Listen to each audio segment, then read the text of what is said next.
Hey everybody, welcome to Jen Lowry Writes. Tonight I have got a special interview with Jenna Kraft. She wrote her first book, Kittens, when she was 7. And despite struggling with bullying, ADHD, and dyslexia, she hasn't stopped writing since. She grew up into an awkward super geek, or so she says. I think she's pretty amazing, y'all. Lover of animals, bugs, psychology, and science. She can be found in Tennessee with her husband, 2 kids, a cat, dog, lizard, frog, shrimp, and a variety of houseplants. And when she's not busy writing, she advocates online for mental health awareness, and she crushes the hopes and dreams of her loved ones in board games. Welcome back, Jenna. Thank you. So, Jenna, you were here with me before, and we were talking kids' books and the world of children's books, and now we're talking vampires. I just love it. I love how you just honor the blank page and story comes to you, you go after it. Tell me a little bit about honoring that page for you, regardless of what genre or age group. Well, I think part of that comes with being ADHD, because this is the story that is in me. And so that's the story that I have to tell. And it doesn't leave me alone until I finish telling it. And I say I shiny on an idea, because people understand that people with ADHD, they'll, oh, shiny, but idea is shiny for me. And so we talked right before we started. Then I was like, oh, wait, we were already started talking, guys. I love Jenna. We've already interviewed together. We're friends on social media. I just love keeping up with her work. But so we just started talking and I forgot to hit record.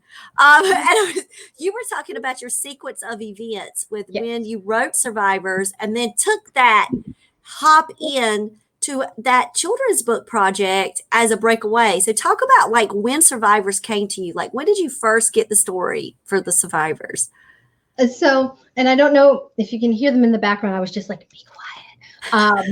But I was pregnant with my now 14-year-old. And during both pregnancies, I dreamt of vampires. And I think it was my subconscious's way to be there's a blood-sucking parasite here. Vampires, yes, vampires. But the dreams were very vivid, very beautiful. I don't know if you got to check out the book, but the one of the opening scenes where Adrian is in the restaurant and looking down at the light bearer, that was the dream, so detailed and rich. And I woke up and I couldn't shake it. So did you start plotting then, or did the idea just live with you for these years and then it's published now? So I started, and this has been how I work with a story, is I get the idea, and if it stays with me, I world build and collect ideas, and I usually get a beginning and an end. And so I have this general whatnot, and I sit with it and I chew on it and collect information as it comes. And then when the time finally gets there, I've got this wealth of information to pull from. And so the ending, does it ever surprise you, or does it pretty much stay on point when you get to that spot? Or was it exactly how you thought it would play out in your head? So the ending happened how I saw it, the very end. Okay. But there were still there was a twist to what happened that I did not anticipate. And then, of course, all the stuff leading up to how we get to the end, I had no clue. So with your character development, did you know at the beginning who were going to be, your key players, or did you let some of those just come at you as you continue to work through? So I knew Adrian, Claire, and Perry. So you didn't know Mary at all? Did you not know Mary? No, and she's my favorite. Yeah. It's funny. I always fall in love with a side character. I just didn't realize that would still happen in my own work. Oh, so then there you go. So then there's this thought that I have, and of course it's not researched, but because I'm so in love with side characters, I really pay close attention to side characters in movies, the way that they develop with the character and shine. that I love to take special care of mine as well, because they're part of that family, that universe. And so, do you feel that same way? Like you navigate to side character, so now in story you do the same? Yeah, I feel like they have, well, and so I'm currently writing the sequel. And one of the things I did was bring some of the side characters to the forefront because I knew them and I knew their backstory, and I felt like they were every bit as much of a character, that just the camera wasn't on them because that wasn't their story. Right. Love it. So you and I very similar in that. And I love how you just left the middle alone. Because when you'll talk to some authors, when they'll talk about their process, they'll talk about breaking up the middle into 2 acts, even instead of just like to try to push through those plot points. You just do beginning, end. What helped you push through the middle to get it so action, fast-paced movement? So my first drafts are always Sewage. Like I talk about the process as like, if you talk about sewage treatment, so you get the raw sewage, and this is, so the first pass in my drafts are like taking out all the solid waste, like that's horrible. But what comes out is not potable water. It goes through another filter after that, and another, and another. And at the end, you have something that is like, oh, this is actually a nourishing beverage. Like, right? Like it can go back into the water and the streams and the what have you. And so I wrote it, and I knew I had something, but what I had was not yet something that was potable. And so what I did is I took a year off of writing and started to study story structure and editing to learn, like, where had I missed, because something wasn't hitting right, like the timing was off somewhere. And so one of the things that I learned, and what is the name of that book? I'm looking at my bookshelf. Like, I'm sure I can see it. You can go run get it, because we would love to know, because this is the show for authors right now. All right, I hope I haven't owned it. My bookshelf's right over here. Go run. So we love talking about tips here on the show, because one, process is important. Each one of us has our own unique styles, our fingerprint, our voice, but learning from other authors can just add depth and value to what we bring to the table too. So I love it. All right. So as I took my time, so I grabbed this book, which is Self-Editing for Fiction Writers, How to Edit Yourself in Print. And this is more on like dialogue mechanics, and like you can see highlights, a warning: paying attention to your story doesn't mean ruthlessly cutting everything that doesn't immediately advance your plot. Yes. Don't cut it off. You went to school. You schooled yourself, Jenna, in a year. I did. Now this one, oh my gosh. So the story grid is incredible. It's very, very detailed. And so I took a lot of advice. And not everyone has everything you need to know. But one of the things that the story grid specifically talks about is writing a thriller, and they go through Silence of the Lambs. Oh yeah. And like go part by part and explain like how to make it work. And since I was writing a thriller myself, like I was like, okay, I will plug it in. I'll do the story grid process. And it absolutely showed me what was off. And so I didn't have to do that with like Cats and Dogs, because I had a much better understanding of story structure, so that I didn't have to get into the technical nitty gritty when I wrote that. But one of the things with a thriller is you want to like continue to have things go wrong, So like, all right, yay. Oh, no, like continuously. So when watching a thriller too, I know to expect just when it looks like things are going well, I'm like, it's coming. Mm-hmm. Yeah. And you'll see the positive and negative shifts, and then you'll go, okay, there we go. Fast movement, suspense, mystery, wondering. There's always a drop somewhere. And Yes. so that's why I look at obstacles, disaster. I use these words in a structure format that I got online, and it's just like, okay, there's an obstacle, there's got to be another one, and now it's disaster. And it helps me when I'm plotting out. But I'm definitely going to share these two book recommendations that you've given down and below so people also can go and check out some of those for process. Yeah. And so now you wrote it, you have it, and now you're working on book 2. Okay, so you call your stuff like sticky sewage, but come on, you're in which phase? Are you in like first draft with book 2? I am 3/4 of the way through the first draft. Ooh. Right at the big climactic scene, and I didn't want to write a sequel. Like, I wanted it to be a standalone. Oh. It wasn't. Like, because it wouldn't leave you alone, or that it was so shiny and beautiful to you? Well, I knew what happened. I knew there was more to the story. I just didn't want to tell it because I have a lot of things that are shiny. And I was like, but this is gonna take a trilogy to tell, and I want to work on this. Dang it, sequel it is. And you just gave up all those things for this. And so if you're looking at like a timeline, like a projection, so you're 3/4 of the way in, do you hire an editor like with you early on, or do you wait and do your self-editing tools? Do you do all of that as you're learning? What's your process when it comes to kind of like when you know you're getting to the end? So my first thing that I've learned is to try not to do any editing at all until I've got the first draft, because literally what it does is it takes you out of your creative right brain and puts you into your analytical left brain, which then stalls the right brain. Right brain is no longer functioning. And so you're like, oh, I'm stuck. Maybe if I go back and edit, but then your left brain's even more active.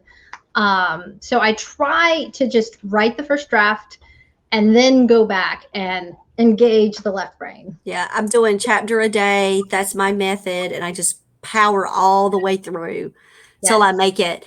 I like to take beta readers along with me as I write, which is very risky because they're like, here you go, here's chapter 1, and you can go on this with me as I write. It's very motivational for me. It really helps push me through. And then if something is like blaring, my readers will be like, wait, that didn't make much sense there. It helps me to kind of clean up as I'm moving through, but I don't do the stop edit. I just kind of look for beta comments, and they usually just give me general, keep going, I'm ready for the next chapter. So like beta readers for you, when you had the survivors, I know you have a dear writing group that you've worked with for a while. Were they a part of the survivors too? Yes, they were a huge part, especially in when I was learning to edit, and they were beta reading and giving me their feedback of the biggest feedback across all the beta readers was Adrian isn't engaging, but Adrian's my main character. So I was like, yes. So why isn't he engaging? Pardon the animals in the background. Love it. They're playing Rosie. No. Let them play. It's a part of that bio. We all expect it now. Yes. Well, see, that she's like, Mom, what did I do? The cat will make a big loud noise, but she like, this is her play. I'm like, could you just play a little quieter? Hi, Rosie baby. So I'm nice. I'm not. She's so cute. Those eyes, I don't know if you can see them. The eyes though, they're so cute. I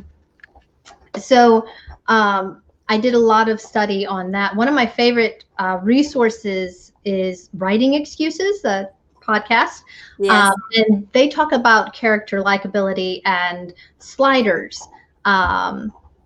for what makes a character engaging. So if they're not likable, they can still be engaging if there's this or this. And so knowing that I was writing a character who's a prick, I was like, all right, how else do I drum up likability for him? And so there were several episodes that addressed that, and that was very helpful.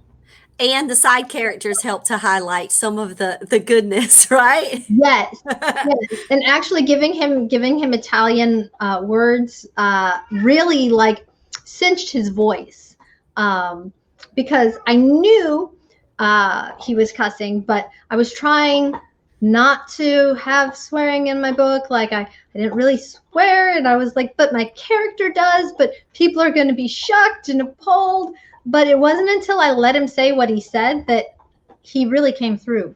So. And then just tell people if you don't want to know, just don't read the glossary in the back. Right? Just skip that part. You don't need to look up those Italian words. Nah, No. you don't need to. I needed to because it was him, but you don't need to. Oh my gosh, I had a lot of fun researching Italian swear words. They're very colorful, and just researching swear words at all. That's a whole fascinating shiny for another day.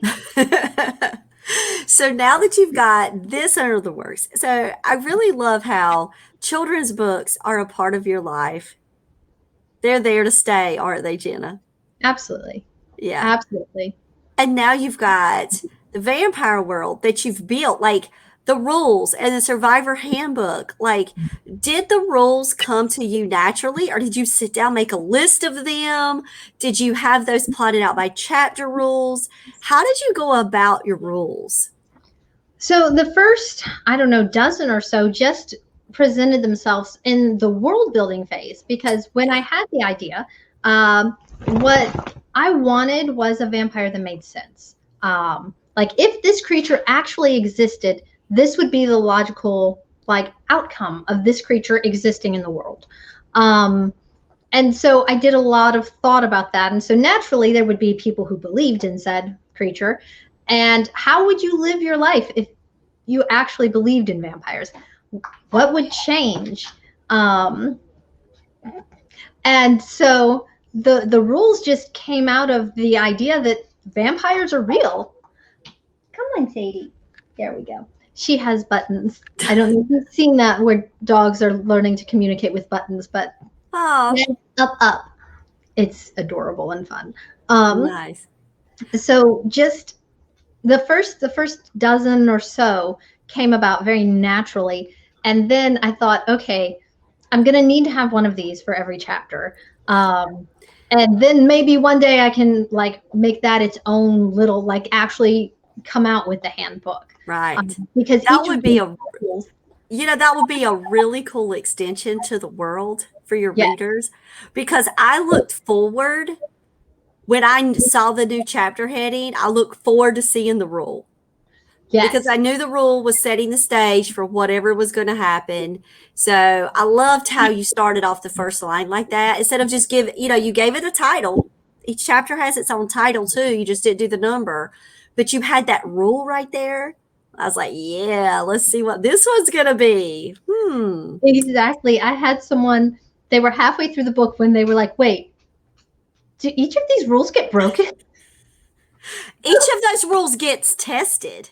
Yeah, every chapter, that's the rule.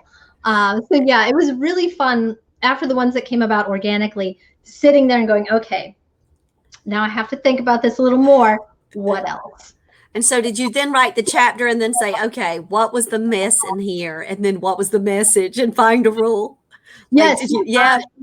Sometimes. Other times I had my writing group help me brainstorm. I think I needed like 5 or so more. And I was like, guys, I'm not coming up with things that feel right. I've got this here and this there. And so then we just sat there for like an hour and brainstormed like logical vampire like rules. So, and like I loved Rule 31.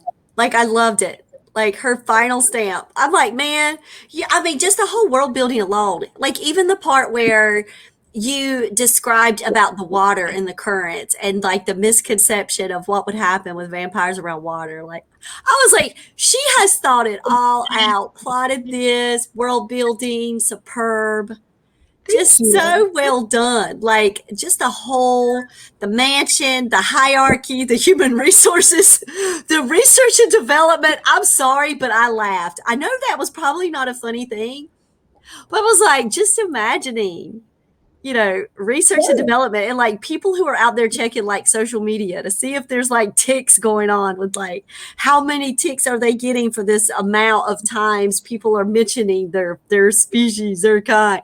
I'm like, come on, Jenna. How much fun was it like to build that? It was so much fun. I had so my first logical hurdle to overcome was vampires killing people, because if you were a cow that all of a sudden became a human, you wouldn't just turn around and start eating cows because you were just a cow, like, so to have this creature turn around and then start eating people, I was like, okay, first we have to address that. Why are they going to start eating people?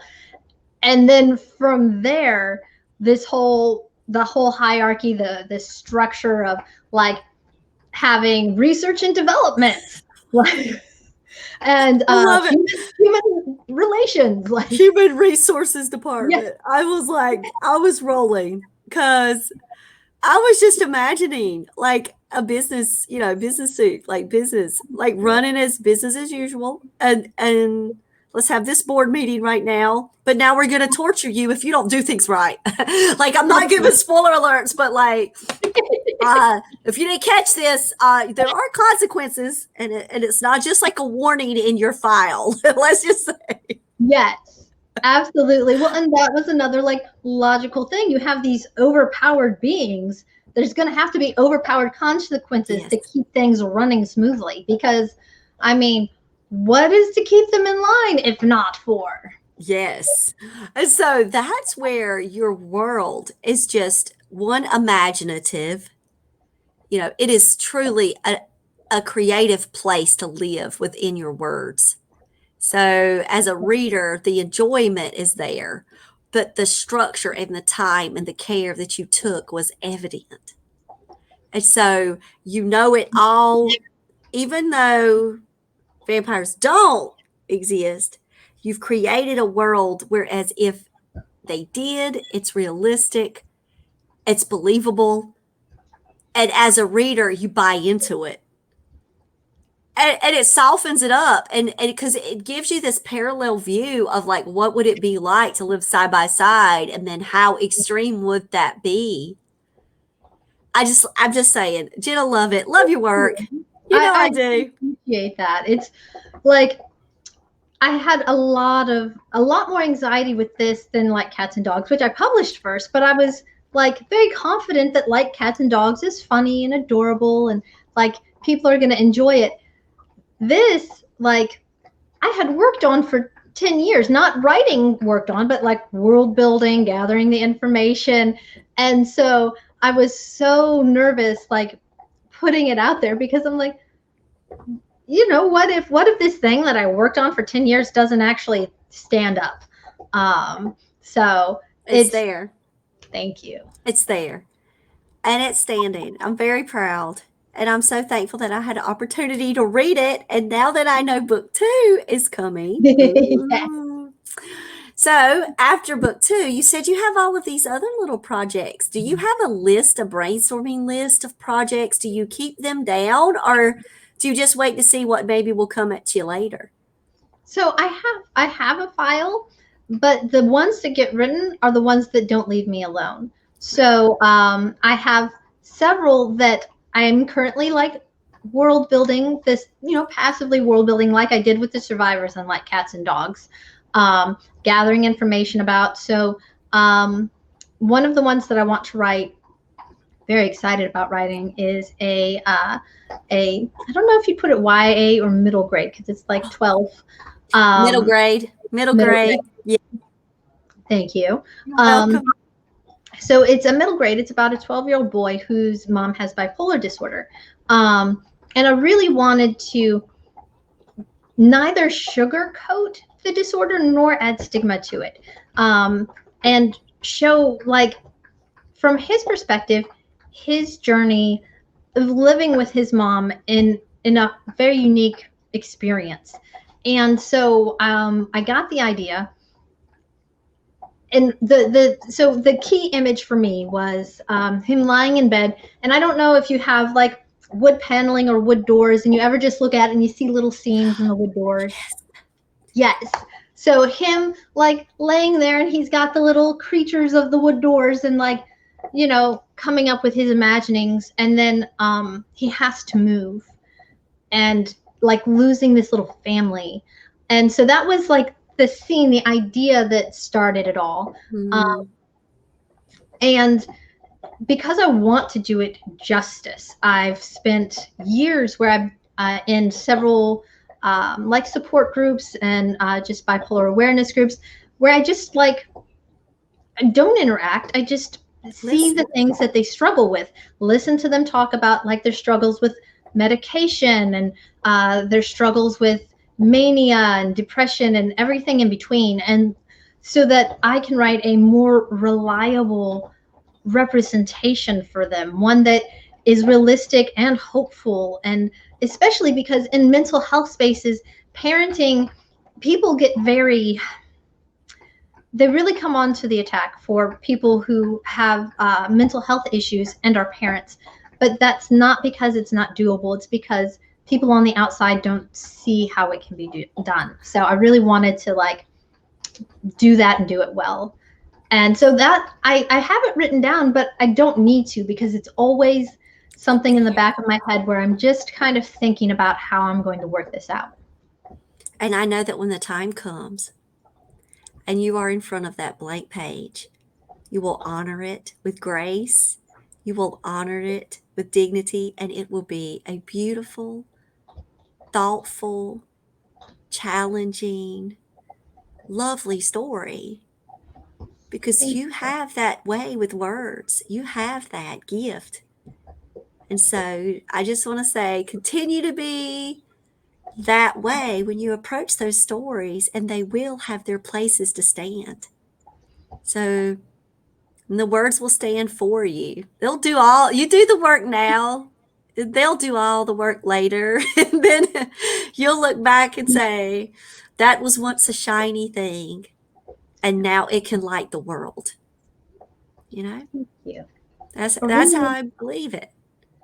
So I really want to like so I'm learning about branding right now, which is not where my brain is. Like normally I'm a writer, like my brain doesn't think about promotion and branding, but as I move into publishing and publishing worlds, like that's a very important aspect. And so when having to come up with like a logo and a motto, like there are questions that help you do that. Like, what does this mean to you? Why do you do this? Why should people care? yes. Right. It's very difficult for me to look at it that way. But I've always said I like books that move you to an emotion, whether it's laughter or anger or crying or happiness, like books that move you. But I couldn't I kept playing with the words, as we do as writers. And I was like, none of these are fitting. And I landed on books that stay with you. I love it. Thank you. Because mine is my hashtag on so many things. It's books that matter.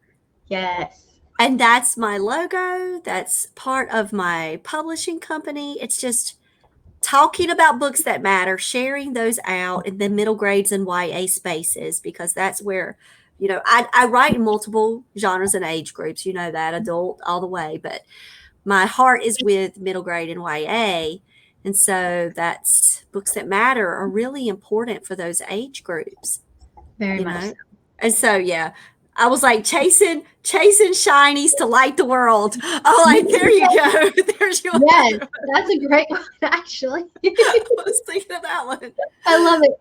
Yeah. When you brand yourself, it's about being authentically you in your space, Yes. Just connecting with people. And you do that well. You're out on social media. You're out on Twitter, Facebook, everywhere. You've got TikTok too, right? Yes. And well, I was about to say, and that's what I love about this is like, I love interacting with you in this space. Like I always have such a good time. It's fantastic conversation. And I just, feel that connection. So it's fabulous. And so that's what it's about. The author world is about connecting with readers, Mm-hmm. connecting with other authors and those out there, and also just continuing to connect to words. Yeah. Just speak the beauty of words, speak the power of words, speak the silliness of words, all of the things that are all in between, because words do matter. Books that stay with you are important. Yes. They can help shape us in ways and put us through ups and downs and help us to grow and challenge our minds. I mean, you know the power of books. Yeah.